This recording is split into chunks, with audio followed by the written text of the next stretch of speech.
Hi mga beats, me, Just Video. So for today's video ay manghihingi kami ng mais. Sa mga oras na ito ay may ginagawa ako at huminto nga muna ako para naman may makontent ako. Dumating nga yung Diyos akong tiyahin at nag-crave daw siya sa mais. Kaso wala naman akong mais at wala akong maisan. Pero yung mga katabi kong may-ari ng lupa ay puro maisan. Kaya let's go! Sumama din yung anak ko for the experience daw. Natatakot nga ako mga bisa daan papunta dito kasi napakasukal ng daan. Iniisip ko baka bigla akong makasalubong si Bestish. Charot. Baka kasi may ahas.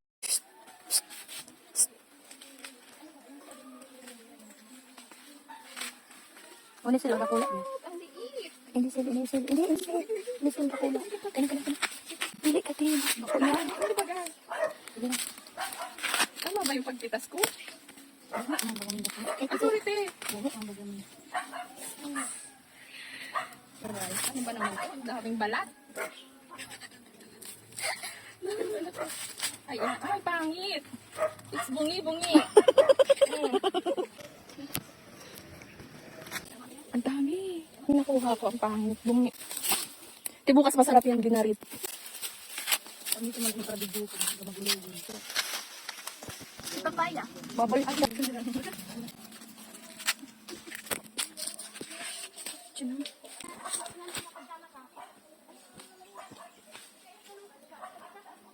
At pauwi na nga kami mga B, okay na yon kasi baka pagbayarin na kami ng may-ari ng mais. At sa daan nga ay nakakita kami ng nahulog na mga papaya. Maliliit pa naman siya pero lamang tiyan na din yan. Shout out dun sa may-ari ng papaya, baka mapanood mo to. Pwede mo naman yung i-claim sa bahay or kung nakain na namin ay pwede naman palitan na lang ng itlog. Ito yung sinasabi ko sa inyong daanan na sobrang sukal pero laban para sa mais. At nandito na nga kami sa bahay. Syempre hindi na yan patatagalin, lulutuin na namin yan. At kung nakarating ka sa dulo ng video na to, salamat sa panonood. Bye bye!